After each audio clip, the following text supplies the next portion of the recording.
Hey everyone, today we're going to be talking about the easiest ways that you can become wealthy, which is actually by not looking wealthy. And what I mean by that is really, can you look poor to be wealthy? I am in the kitchen today and I am cooking because one of my passions is to cook. And it's not only because I love to eat and I love to cook for Jerry, but it's also because we save money. Let's talk and cook and see what I mean about looking poor, to be wealthy. A lot of the times when people look poor is because they are poor. A lot of the times it's not because they're poor. It's actually because they're really mindful of their budget. And a lot of those folks actually have a pretty great net worth. The looking poor doesn't mean that you're going to be wearing dirty clothes or ratty clothes with holes in them. It has nothing to do with that. What it does have to do with is, understanding that you could be living in a modest home, that you could be driving a modest car, that not all your clothes will be designer. I buy my workout clothes at Costco because I'm going to be sweating in them. I buy my golf attire in Costco. And my golf clubs, I got them at a secondhand store 20 years ago, and they still work perfectly fine for me.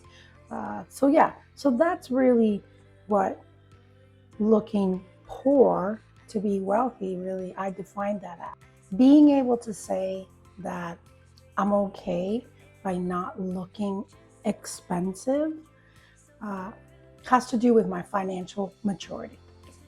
I reached that maturity over 10 years ago and I never went back. That people are going to judge. They're going to look at you. They're going to judge why you're not wearing the newest designer sneakers or why your hair is not blown out twice a week.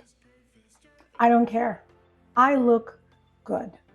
I'm okay with the clothes that I wear, happy with myself. And when others judge, don't even worry about what others think. You just should not care. You have to do the best for you. One of the ways that you might look poor to others is because you're not buying stuff. And at the end, a lot of us really don't need stuff. Jerry and I don't need stuff.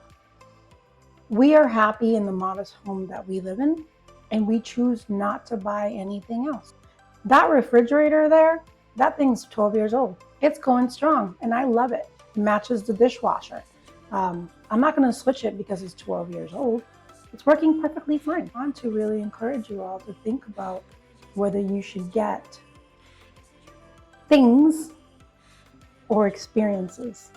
And for us, experiences wins out every single time. I would love it if you would comment below and tell me about an experience that you've had and that really, just looking back on it, you would have never changed the situation. You were so happy that you chose that over something else. One thing to do note that you should note is that experiences do cost money. And I mentioned that before.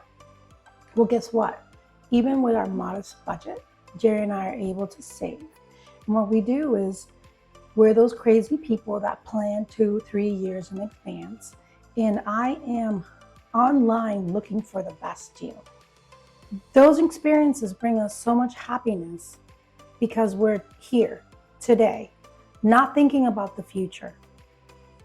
You don't have to be frugal on everything.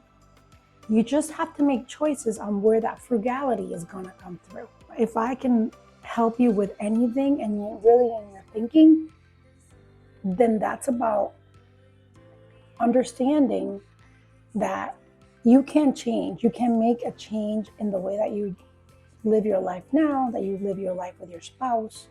Think about the choices and see if you can make the best ones for you today, for your future tomorrow, but still be able to live happy, fulfilled, and happy savings.